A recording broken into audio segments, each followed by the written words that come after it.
Builder Creek sanitary sewer conveyance pipes. So, Aaron, I'll hand the baton to you. Awesome, thank you so much.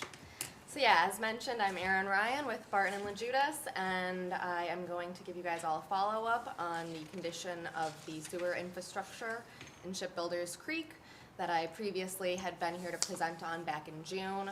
So we will, I'll walk you through what has changed since the last presentation. So a little history. As I had discussed back in June, there is some exposed sewer infrastructure in Shipbuilders Creek, a handful of sewer pipes that cross the creek, as well as a manhole in the banks. So when we were here last time, we walked through 4 different possibilities on how to address that issue. And the proposed solution that we all landed on was the full comprehensive protection of the sewer infrastructure as well as stream restoration.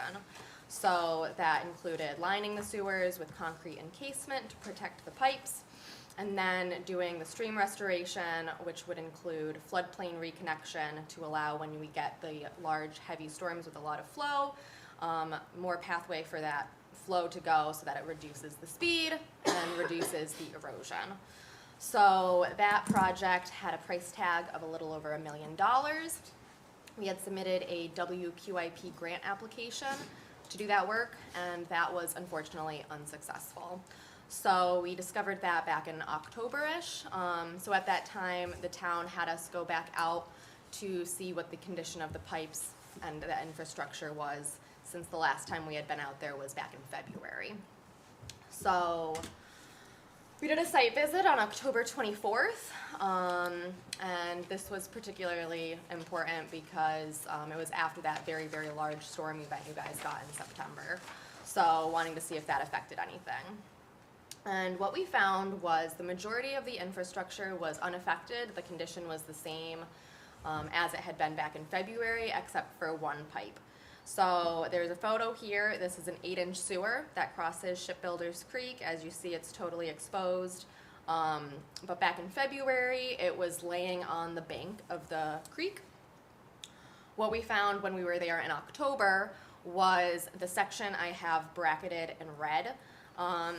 The pipe was actually, the stream scoured beneath it, and that pipe was undermined, so it was not supported for a period of about 10 feet, about half of the length of the creek. So that is particularly concerning because that provides a lot of stress on the pipe and really primes it for, say you get a large storm event and a piece of debris comes by and hits it, it's definitely a lot more susceptible to breaking than it would be if it was laying on the bed of the creek.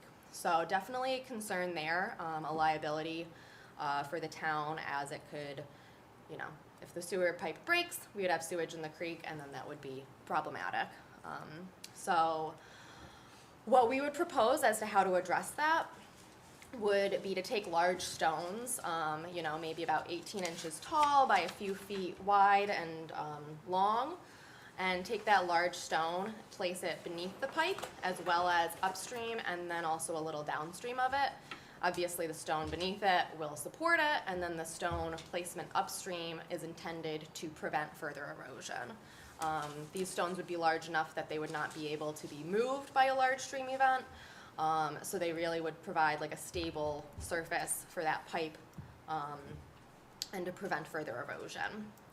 So I want to stress that this really is just a temporary solution. We still recommend doing that larger project I had previously discussed and potentially doing a WQIP grant application for next season as well, because we're going to continue to see issues here until the stream is restored. Erosion is going to continue to happen, so until that is addressed, issues like this will continue to pop up, maybe not at this specific location, but at the other infrastructure locations. So let's get into the details on the proposed solution and what that would mean for the town. So unfortunately, because this is in a stream, there's always going to be permitting requirements there. We really see 2 pathways forward for the permitting. Option 1, which is what we would pursue initially, would be to try to get an emergency authorization from DEC for their Article 15 stream permit. So what that would entail would be a small scale permit package we would pull together that would include the design of the stone and a couple other smaller things. This would be submitted to DEC, and they are supposed to, much more quickly than a regular permit package, review it and get back if they agree that it is an emergency. So I will say the sewer pipe is not currently actively leaking sewage, so there is a potential that they could not deem it an emergency and require some more information, such as secret documentation, endangered species reviews, impacts on the hydraulics of the stream, stuff of that nature. So if they don't deem it an emergency, our plan would be to then provide them that information, and then that would affect the schedule, which I'll get into in a second. So how that affects the costs, if we can just do the emergency authorization, we would have a base permitting and design tasks that are summarized in the proposal you all have for $16,500. If we end up having to do the additional permitting, that would also require us having to go out to bid, which would mean assembling a spec book, doing the bidding process, and that obviously increases the costs. So if it is the worst case scenario of having to do all of the things, the engineering costs would be about $40,000.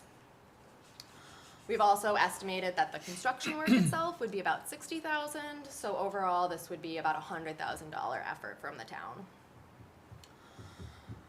So for schedule, assuming that we received authorization probably around your next board meeting, we would get the work started in January, perform the design work, and get the small permit package assembled, assuming that would take about a month. And then we are assuming about a month return time from DEC until they give us the okay if it's an emergency or not. We would also during that time make sure to coordinate any easements with you guys, make sure that we have the proper access so that the contractors can actually get in and do that work. I know that there are some like drainage easements in the area, so we just want to review those and get any additional easements we may need. So if the DEC deems it an emergency, I would then recommend that the town pass their own emergency resolution. That would preclude you guys from having to go to bid for that work. And then we would coordinate with contractors, maybe get pricing from a couple different ones, and then move forward with a springtime construction. If the DEC does not deem it an emergency, the schedule would be the same in the beginning, but we would receive that they don't think it's an emergency around the end of February. So we would spend March assembling the additional info that they would need. And then the long piece here is that it could be up to 4 months of their review until we receive authorization and the permit. So that would then push us into bidding over the summer, and then a late summer or early fall construction season. So that is pretty much the summary right there. Do you guys have any questions for me? I know that this is a very unfortunate circumstance that we are in, and we have to fix the issue and the safety, for the environment and our constituents' living condition. My question is, how are we going to go and fund this project? And are we going to still, waiting for the grant, try to apply and hopefully get it again, or how are we going to fund this? Can I answer that, Aaron? Yeah, go Because for it. unfortunately, Paul Adams is not able to join us tonight. And I had asked him via email yesterday or the day before, if this ends up being 100,000, which is the non-emergency, if it ends up being 80,000, if it's an emergency, how are we funding this, Paul? What is your suggestions? You're our finance director. Is this in the budget for 2025? Is this come out of sewer reserve? And he responded, sewer reserve. Is that correct, Art? That'd be correct, sir. Okay. So that's how we would fund it. Okay, thank you. And of course, my understanding is that this is not something that the engineers feel that we can wait to do the work on and wait for the next grant cycle. So this is looking at more of a temporary fix and certainly still applying for that grant to do the project the way we looked at it several months ago. So my question is that, should we do this and we try to reinforce this with stone, will any of that be useful in the full project moving forward? A piece of it would be, that stone placement might be helpful for the design. I'm not actually the stream restoration designer, so Sure. I don't know exactly how that would play into it, but I know that that would be an element of what we would be planning on doing. Some of it may have to be removed because we would eventually want to fully encase those pipes in concrete because, you know, having it supported beneath it's important, but then also protecting it on top is also important. So it would be partially helpful, but really I think the $1 million price tag would still be around there. We wouldn't eat into that too much. Some of those stones are sizable enough that I would think they might be moved and put to use at other portions of the project. Right, we could potentially, if we had to remove them, reuse them somewhere else. Okay, thank Who you. and when applies to the DEC for the permits? So we would do the permit package for you guys, potentially have to get a couple of signatures from you, but we would do all of the groundwork for that. And how soon would that be? I mean, do you have any idea? My environmental group estimated it would take about a month to pull everything together, and then assuming about a month of time for them to review it. When is the next cycle? I gotta get closer. When is the next cycle for the, it's the WQIP? Yep, so, they would receive applications in June of next year, and then, we typically hear in December if we're successful. June, December, so this presumably, all of the work would be completed in October or potentially May, so we're saving like a year or so. Approximately, yeah, because once we received the grant for the all-in, you know, project, there would be design time, you know, all of that, so it would probably be another year until that was constructed. And of course, you could in theory risk it and wait until then, but It seems like a It's pretty a risk. significant risk. Yeah, and- exactly. And one that we would be very sad that we did, should we not have done this and it breaks. Yeah, and I can't remember, Art, I know, I want to say it was 2020, there was an incident It where. was, so this has been a long standing issue. Predates me many years. In the first presentation, we showed the manhole that was undermined. I think if you go back to your first picture, yep. There's a pipe underneath that. That has been that's concrete encasement, that has gotten worse. So this has really been a long-standing issue. Supervisor, you're absolutely right. A few years ago, I think when you first started, we had a washout on one of the pipes, and it broke. Yeah. And we had to get a contractor in there, an emergency status, and try to secure it Yeah. as best we could at that point. And I think even some of that is starting to move as well. So it definitely begs to be done properly and thoughtfully to armor that whole system.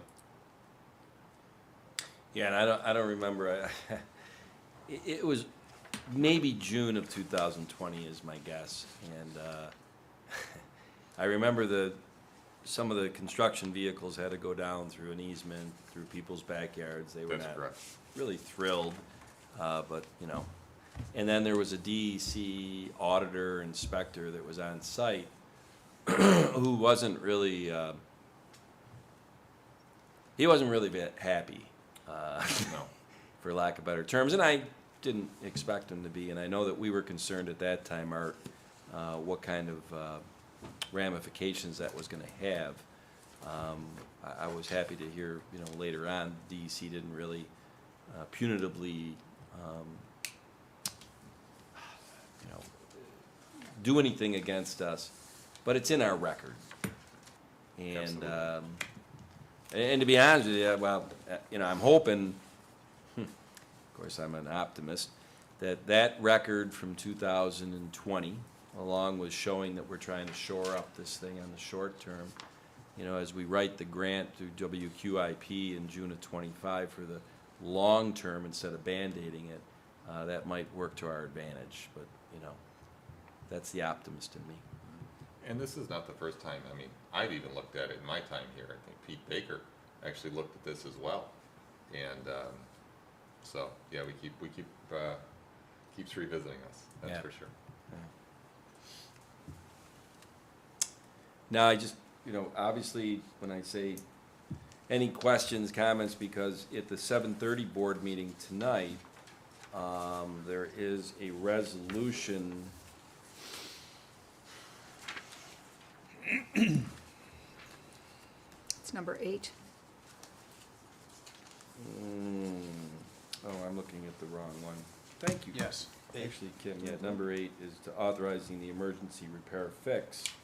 And, you know, that authorization by the board would start the Gantt chart that Aaron showed, and, you know, there's some angles that could go off on. It depends on whether we get the emergency permit. If not, even if we get the emergency permit, we'd be back here in a couple of months doing a resolution for the emergency. So just so the board members understand, we're about to do a resolution in an hour on this, so by all means, you know, if there's any questions or things you're not quite sure of, if I understand this, if the emergency permit comes in, it'll cost around 80 grand. The emergency permit doesn't come in, we're guessing it'll be 100 grand. And the $60,000 construction cost estimate is just that. I mean, you know, I don't know if it's an emergency, we don't have to go out to bid. So you have an idea of who you would go to say, hey, you know, do this for us. I would work with, just to do our due diligence, I would work with 2 contractors, Okay, just to get 2 different prices. yeah. And then obviously, if it's not an emergency, we're the full, I won't say Wix law, but bid, low bid, advertise, all that stuff. Okay. I do have a question, Aaron, does this include some construction observation? Yep. As well? Yep. Okay. Yeah, and that line item is specific in the proposal. I forget the number off the top of my head. I know it's hard to predict this, but if there was an issue, what would the potential cost, range of the potential cost be if there was actually, if it was compromised and then there was sewage leaking? I don't think we can answer that, unfortunately. And the reason being is, don't know what the damage is, don't know what the infrastructure failure is, and, you know, what the impact, is it localized to that stream section, or is it how far down the stream it goes? If you wanna throw out a number, feel free, but I don't, I would agree. I don't think I could throw a number exactly at it, but you'd be looking at having to do the same process of the emergency permit. This time they would definitely say, Yeah, yes, they'd it's an do that, emergency. And then we would have to go through and get a contractor in there to replace the pipe, if I'm assuming it's broken in the scenario. But yeah, to the extent what that would be. And then DEC fines. Right. I Well, would that's just- venture to guess yeah. it would be more than 80 Well, like I or said, back in 100,000. 2020, we were guessing that we were going to be fined by the DEC, and we weren't. yes. I don't know if they would sit here 5 years later and say, you know, oh, okay, well, it happened again, we're not gonna fine you. I don't know, but moving this along at least shows, hey, we're trying. You know, we can show them, we applied for a grant, we were gonna do the whole kit and caboodle and fix it permanently. And the DEC, you know, whatever. Yeah. And we will continue to we'll do that grant again in May or June. And keeping in mind, this is just the one portion. Remember, there are, you know, numerous pipes that cross the creek. There's a manhole that is undermined, so this is what the second evaluation did for us, is, okay, what is the most critical, if you will, Yeah. critical path to try to at least shore up some of it. Right. If we had gone out there and saw that the condition of all of the infrastructure had been the same, we would just say, you know, do the WQIP again. But yeah, the condition had changed. The storms came through and, you know, eroded the soil under that pipe. So Yeah. the risk is that it can happen again.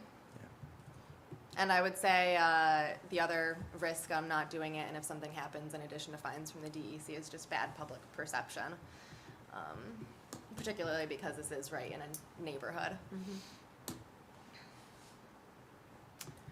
Well, Aaron, thank you, and Art, thank you. And is that- Supervisor, I would like to say something. Sure. So I got a visit the other day from a resident, much further downstream, that I don't know how he gathered this information, and I don't know if it was online or in the paper or something. He came in very concerned, and he's a great guy, by the way, that he had read that the pipe had broken. And obviously, you know, you just straighten that out, but I don't know, didn't see it online or didn't read the paper, but. I'm sure it was on Facebook. I get mine. That must be true. So It's we on want to, Facebook.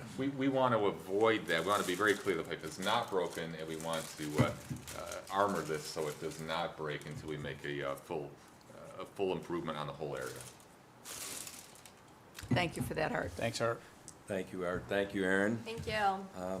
Okay. Well, our next item up tonight, I gotta tell you, since we're in the giving time of year, is that correct, Charlie, based on your hat? I'm in a pretty good mood tonight because the month of December hopefully is gonna end up being a very good one for the town residents for years to come. Back in November at Thanksgiving, around that time, I had queried the board to say, hey, you know, what do you think is the most important item for us that we have an ongoing effort going in 23, 24 to really move forward in 25 and get done? And unanimously, the town board said, EMS. Let's get that EMS thing tied up. And 2 weeks ago tonight, we started the process of tying that up by doing a resolution to enter into negotiations with Penfield Volunteer Ambulance on a long-term contract. Well, back in November, I also asked the board, you know, what do you think, what new initiative would be worthy in 2025 to start? And unanimously, the number one item from all 5 board members was getting a revaluation done or started, because it hasn't been done in 20 years. And tonight, knock on wood, we'll start with Donna Komar, the esteemed Webster Town Assessor, with a presentation and a Q&A by the board of a process that has been done in the last month or so. And then, depending on how things go, we have a resolution at the 7:30 board meeting that would basically be taking the recommended revaluation firm and getting into contract before December 31st this year, because Mr. Adams, our finance director, says then we can use ARPA money for it. So that's a long preface, huh? But without further ado, I'm going to hand the baton to Donna Komar. Thank you. Thank you for that introduction. I also want to say that I am the spokesperson then for our 7-member committee, and the members were Supervisor Tom Flaherty, Town Council Member Jennifer Wright, myself as assessor, Marisol Montalvo, Assistant Assessor, Bridget Harvey, Communications Director, Paul Adams, our Finance Director, and Kim Doyle, the Assistant to the Supervisor. And also, I would be the department head supervising this project. So to begin, kind of to recap a little bit, our charge from the November 7th, 2024 discussion was for this project to be considered for funding for the ARPA funds, as Supervisor Flaherty just said, and that they need to be under contract by December 31st of 2024 and spent by December 31st of 2026. Our charge was to solicit quotes for professional services based on standardized outline that was of our own creation, so that we could easily compare the quotes that we would be receiving, because the time is so tight and the turnaround was very aggressive in a nice way.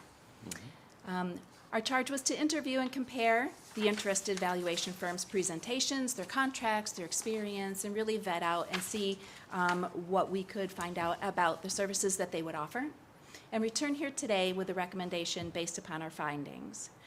Now, this was a very aggressive, tall order for any business during the holiday season. It was November 7th when you sent me out. I'm coming back on December 19th. So I think at this point, it is very fitting for me to give many thanks to the firms that participated, and especially for their very quick response. Our committee had several questions. We went back to them a couple of different times, and this report would not be complete today if they had not made this quote a priority on their end. So my thanks to the firms. And also I wanted to point out that this report is not about the project itself. Tonight's topic is about presenting these quotes that have been obtained and to recommend a firm. The Revale project itself and its details will be shaped by that selection, and therefore that would have to be a future presentation. We're not prepared to get into those weeds tonight. This is just really step one in formatting the plan that we may carry out. So in assessor lingo, I've been telling you that this is for the 2027 assessment roll. What does that mean? From today forward, basically what that means is it's a 30-month project timeline with 3 key points. There would be the first 12 months, as in sort of beginning now, if you can put now in quotes, right?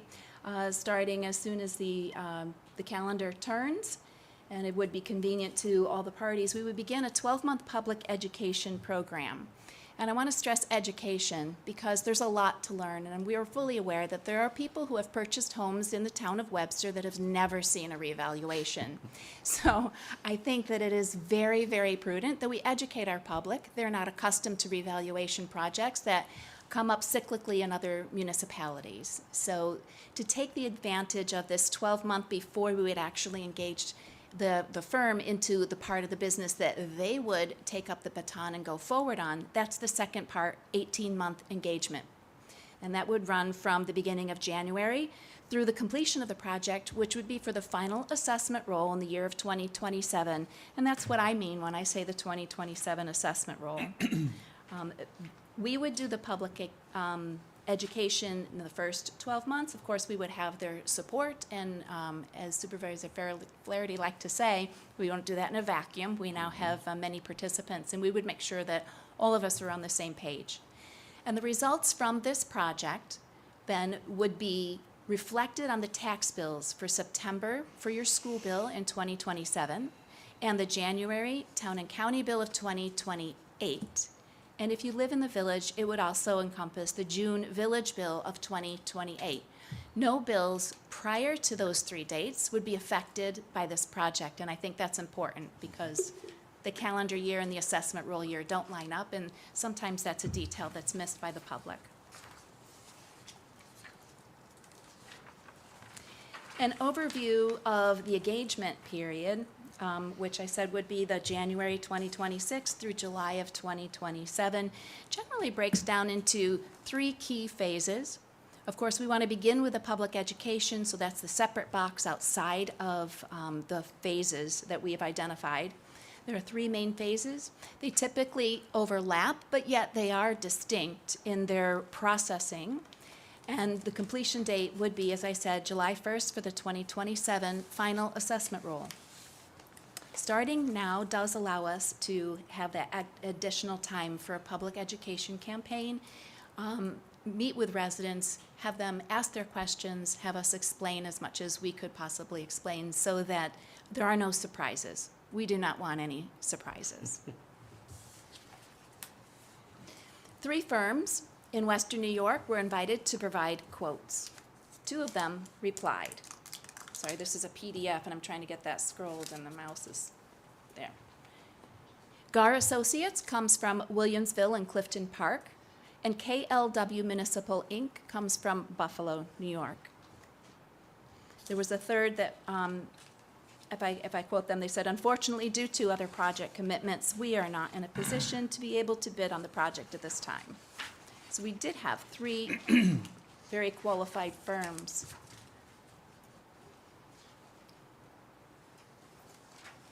Both of the firms that did reply boast that all of their completed projects have been accepted by the Office of Real Property Tax Services, which is the agency underneath the New York State Department of Taxation and Finance that oversees reassessment projects. And both of them have said that all of their projects have been completed at 100% of equalization rate and have been accepted by that agency. They have decades of experience in completing such projects. They both employ state-certified appraisers on staff, and they have a broad range of experience, and they boast that they have courteous and professionally trained staff specializing in this industry. And I think it's noteworthy to know that while we only got 2 quotes, there aren't really tons of companies that even do this, and we were looking for those that were closest by and had experience here in Monroe County. Both firms will promote partnership with the town via communication and timelines and timeliness of the project. Both of them requested the exact same set of data, which makes sense to me, so they were both on the same wavelength and knowing exactly what it was that they would need to ask in order to quote the project. And both of them would be able to begin the execution of upon execution of the project to maximize the time that could be invested by giving a really thorough time and attention to the project. They've asked, could we have your property record cards early since we've got this extra lead time while you're doing that PR campaign?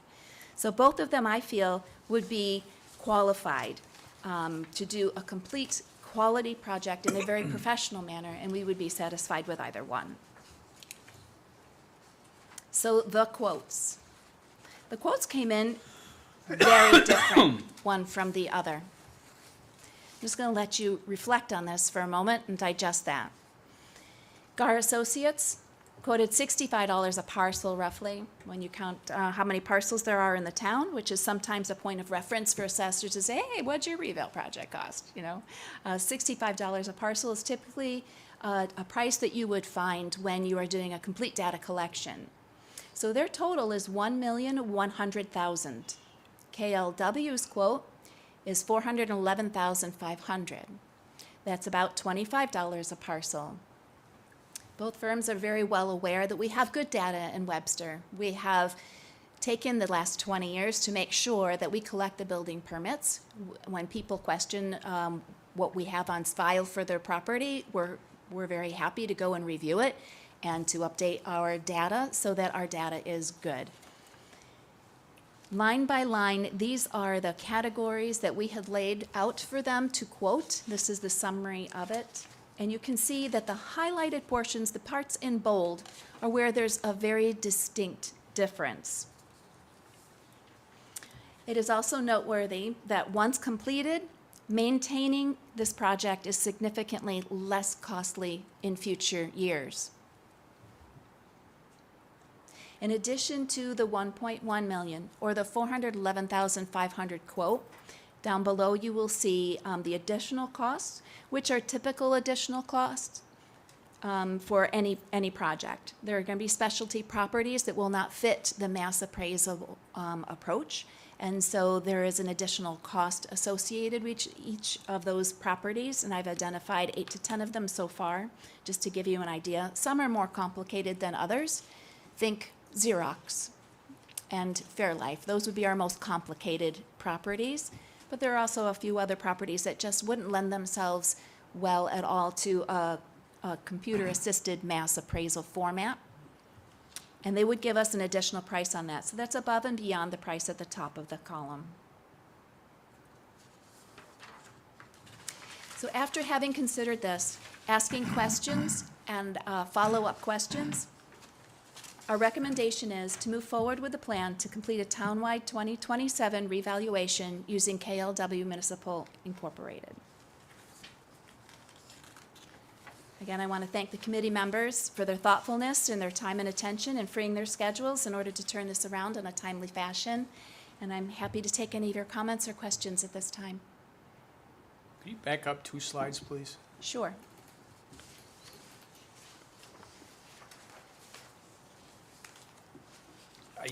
It's just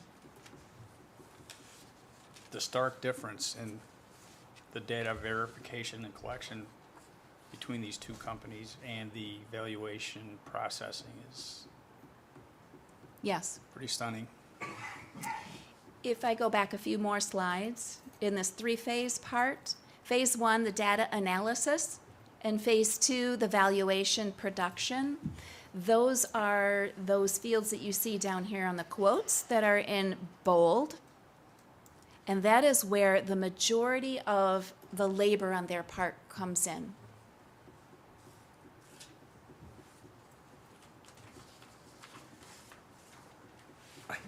Yeah, Hi. John? You clearly have done a great job vetting, and I appreciate it. It's just, I see these numbers, and you did a great job comparing side by side, and it's, Can I, and Jennifer, since you were at the table as the liaison, having done these comparison and committee bids and looking at who to, whatever, over the last 5 years, this one was very unique, because when we saw the delta of $700,000, yeah. the thing that came to us was, and I know it came to me, is like, what are we missing? That just is something's, what is going on? And it caused us, well, we went out and asked a lot of questions of these two firms, like there's gotta be something missing here. But Donna's quote to them was pretty simple, pretty consistent. Right. And so then we went out and we were like, okay, we went out to other towns and said, well, okay, you did a reval then, and this, which did you? That delta caused us, like, come on, man, there's gotta be something wrong. But Yeah. at the end of the day, Donna, and I think you described it best, was that, and with no disparaging toward Gar, you have a very big outfit that has a lot of overhead, and you have a more small boutique firm that can get this done, and you'll be dealing with just one or two or three people. Right. Is So- that about what it is? It is, yes, and I think boutique is a good word for it. Trying to think how I was going to say this. What Bob Kazarek would bring to the table is a small town feel. He is a smaller firm. When he does his PR, it's in person. When Gar Associates does it, they're very modern and they're very web-based, and there's a lot of bells and whistles that they would bring. And I think at the end of the day, what we decided was he has a very personal touch, and we were interviewing the person who would be doing the work instead of someone who was presenting a presentation, who brought, names of, all the people in the company and that. And again, I know both of these firms well for other reasons, and I have great respect for both of them. We just think that KLW is the better fit for us, because he will be at our senior citizen centers. He will be in our schools. He will be asking to meet people face to face. And he will not be sending you to a website that says, fill in your paperwork and we'll review it. No, I'm oversimplifying that, and that is not exactly how GAR does. And I want you to give you the impression that that's how GAR does it. But the modern view, and then kind of an old-fashioned hometown person. Would you agree? I would agree. I would agree, and their presentations were very different in that regard, and those styles were reflected in what they shared with the committee. And I do think a big piece of this is the public relations piece, being face-to-face, given we haven't done a reval in 20 years. 20 years. Or over 20 years. That is probably one of the most important aspects of a revaluation, is to be engaging with the community and explaining what it means and what impact is it gonna have on you, and allowing to ask questions. And doing that with, I think the videos and the podcasts and those other means of communicating are good, and they provide the same information, but it's one way. The other things that firm provided was an 800 number, so when the revaluation letters go out, they would take the calls, and Bridget had a lot of questions about that, because those calls now are going to a 1-800 center, and there wouldn't be that data coming back to us of, how many people are calling, who are calling, what's the nature of their concerns. And that is something that we would want to have that information and be, I guess, more in control of that, or having Bridget have that information. And one of the big things, I think, Tom, that you've brought to the board is when you have community interactions, you are amassing information, and so we know who's out, who's out there, what their concerns are, and leveraging that to have the digital newsletter, and this is just gonna be a way to collect more of that information. So overall, I mean, and you look at the price, and I think KLW has the experience and the ability to do this, and being fiscally responsible for something like this, especially given it's really a net sum zero game that gets just every property up to 100% of the market value. We have to take that, put the fiscally responsible hat on as part of this process as well. I have complete confidence in the committee, and certainly, Donna, in your recommendations as well. I will agree with Councilman Cahill that the discrepancy between the two quotes is astounding. It's where you wish you had the third so you could see which one really wasn't lining up. But I will also certainly say that I don't think that we need to pay for bells and whistles. We want a good product at the end of the day, and one that all of our residents truly understand. And as I said, I have complete confidence in the recommendation. I want to add one other thing about our data, and Donna was talking about that. Donna and her team have amazing data, and part of that is could be feeding into these prices as well.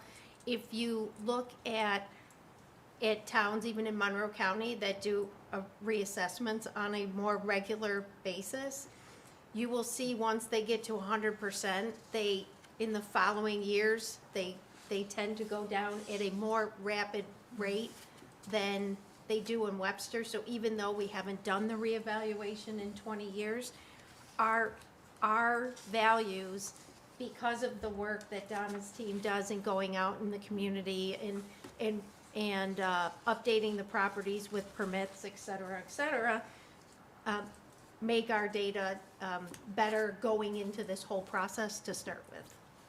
Thank you. And that's a testament to you and your team, so Thank you very thank you for much. that.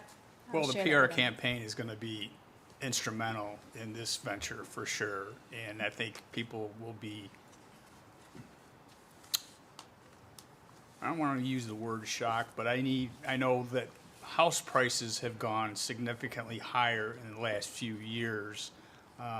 So the more frequently we can educate the residents, I think that's gonna be important. And just because your house is reassessed at a higher value does not necessarily mean that you will be paying more in taxes. Amen. And I think that is something that will need to be explained to people over and over and over again, because I know there's certain areas in the county where people they'll have the reassessment done, and they'll be told, oh, look, we lowered your tax rate, but you're paying more in taxes. So that's where people tend to get a little bit skeptical when it comes to revals. So again, just to reiterate, the PR campaign is going to be so important, so important, because you can have all the meetings and people will still say, I didn't know this was happening. And how many times have we heard that? It's funny, ARPA kind of drove the bus saying, hey, should we look at this now, and is there a way to get into contract at the end of '24 and meet the ARPA requirements to use the money? But the best part about this is the firm is not starting until January of '26, which gives us that whole year of Right. '25. And it's funny, John, because talking to other supervisors and some of everybody's seen the news about revals in different towns and death threats and just craziness, Yeah. right? And some of the seriously, and I mean, some of the supervisors said, "Oh, you're not going to be able to avoid it, this and that," and that's Don't never plant been. any seeds. Well, I'm just saying, that's never been an acceptable answer when you're like, "Oh, you can't avoid it," whatever. I'm like, no, we can do our best job to avoid this. And I think about when John, when you say how many times we heard, I've never heard about that. And I remember a gentleman, it was at the podium about 6 months ago, and during the 5 minutes open to the public, and he said he hadn't heard about this thing. And Deputy Supervisor Cataldi's a lot more articulate than I am, Charlie, would that be the way to put it? And in a nice way, she said, it was in the Webster Today, we emailed it out, it was here, it was there, it was there, it was there. The only thing we didn't do was go to your door and knock on it and say, we're here to talk about this issue. Other than that, the means or mediums of communication, we exhausted them on that item 6 months ago. Remember that? But the guy can take the podium and say, I didn't see it. We've Yep. heard it over and over It again. was about the So I think about that, and I'm like, here's the reality. And Bridget Harvey is our Director of Communications. She's here tonight. We're discerning, how do we do this public relations education in 25 and maximize it out? Whether that's going to be done all in-house, whether we would consider having a PR firm, we don't know. We aren't going to wait until December of 25. We will be on this in January of 25. And the way I see this is, and I think everybody knows, I'm not running for supervisor again, so I won't be here in 26 when the actual engagement starts. And I would be very embarrassed and feel terrible if I left the new board, the new supervisor, and the new, there'll be at least one new board member with a headache for 26 and 27 on a revaluation when it hasn't been done in 20 years. That is certainly not our intent. No, and in fact, that's why, to me, like, this is kind of my, I don't want to say vocation, I don't want to be, sacrilege, but this is something I really am going to emphasize in 25, whether it's, I'm just thinking out loud, fireside chats, going out to neighborhoods, going to people's homes, all that. Putting 5 pages in the April Webster Today and again in the July Webster Today that goes out to all the houses and just pounding on this communication that shows what you already know, John, you and I know this. Yep. Our tax rate is $5 per thousand. My house assesses at $200,000. That means my tax bill for the town is $1,000 a year. Did everybody do that math? 200,000, $5 per thousand. My town tax bill is $1,000. In a revaluation, my house would probably come up to $400,000 market value, and the tax rate would be $2.50 per thousand. We'll do the math. It's the same $1,000 tax bill. Now, that is basically the premise of this revaluation. But as we know, John, And that's the component right some there. houses may, Yeah. during this, find out that you've been underassessed for many years, and your taxes may go up. Some will find out that they were overassessed, and their taxes will come down, and then some will stay exactly the same. The tax levy from the town doesn't change. We're just splitting up the pie differently. And that's what I think makes people very nervous, that they're going to be in that third, that their taxes are going to go up. And I don't even know if it's a third, Donna, because your data is so good, as Jennifer said. And other town assessors have corroborated, as have these bidders, saying that our data, when you go online, you can go and see what they say on your house, John, or Ginny's house, or any of our houses, and it's pretty spot on. Jennifer, we did that test, like on your house, and at least what it showed, it was spot on. I think. Parents' house, Right. Well, whatever. It's all where good. some of these revaluations start with no data, like you said. They have to go out and really create. Is that a 2,000 square foot house? How many bedrooms? How many bathrooms? Donna's staff over the years has done such a good job keeping that up to date. I think that's one of the reasons why, I mean, we all thought this was gonna cost $1 million. And Gar corroborated that. Yeah, yeah. But, And part of that with it, may possibly, was just in their response, because they do have all of the bells and whistles, and it was a very short period of time, they just responded with, yeah. And that's in your world, John. I Best mean, case, sometimes like when you go and bid and depending you're on like, how you you know look what, at we're it. busier than a one-arm paper hanger. We'll bid Hi, high. yes, And if we get the job, especially when it's 12 months out, right. they're like, we'll figure out how to do it. So the bid process is not science. I did that years ago. There was a project I did not want to do, Yeah, and I doubled what I normally would have bid. did you get it? Yeah, I got it. Well, I don't feel sorry for you. So there was a few other You made companies it work. out there that didn't Yeah. want to do it either, so, yeah. I don't I did want okay on that job. I have to, I got to do my Paul Adams impression today. I got blessing from him on this, okay? He should be here to say this, because obviously if it came out of his mouth, the board would be like, I believe that. Coming out of my mouth, But Paul said that the 3 firms and only 2 replying and giving a bid does meet our procurement policy. We made the effort to get 3 firms. It's a specialization. There's not 1,000 firms that do this. He felt very good that it meets our procurement policy and is above reproach.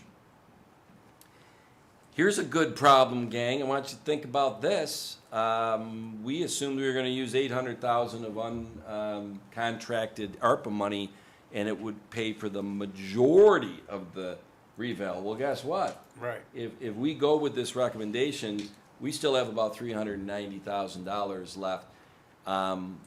And Paul, when he gets back, he said he would send out to us his recommendation. I mean, the plug is we just put it toward the highway garage, because that's in contract. But he thinks he can take some other contracts, West Webster, 600 Ridge, and he might be able to say, we can use it for this, use it for that, all that. So he'll send something out to us before December 31st to, give that. The third thing, and I don't really, this will come really as we get into the contract negotiation, if the board does a resolution at 7:30 to authorize the supervisor to go with the recommended firm.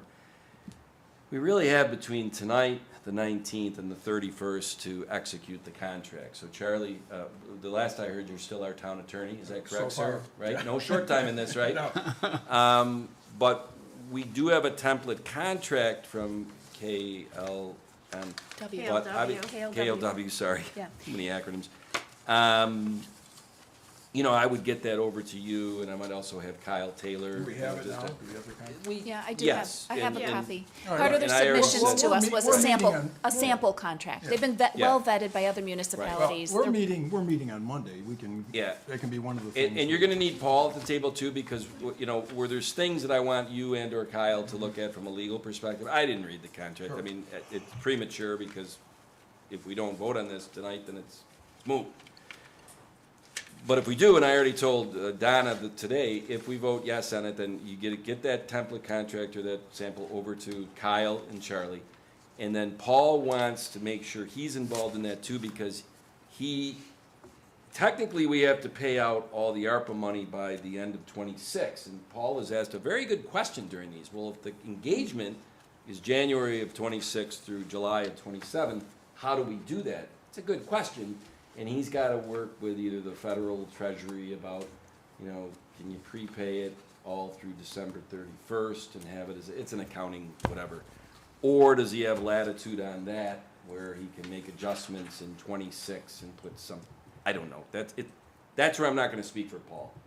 The way he explained it, it made sense, but he's better at explaining. I've got a question, Mr. Supervisor. Mhm. What about, you talked about the possible, I won't say overage, but the extra 390,000 Mhm. from ARPA funds. Are you able to, are you gonna do that without a meeting, with a meeting before the 31st? Are you able to do that, or is that? Yeah, because I required? don't think it's a resolution per se, because think about it this way, when we filed in April 30th of last year, we said our intention was which the federal government says you're not married to this, was $800,000, and there was 170 for, I don't know. You remember that? We had 5 or 6 different categories. And then as the year went on, certain things, and Paul would be better to explain this. We could sit here and say without a resolution, you know what, we didn't have any other contracts, so we're just popping it on to the highway garage because we're in contract. And that money, let's just call it what it is, $390,000 if it goes to the highway garage, which we're in contract in, would be $390,000 less that we have to go into bonding, 30-year bond on that project. It's as simple as that.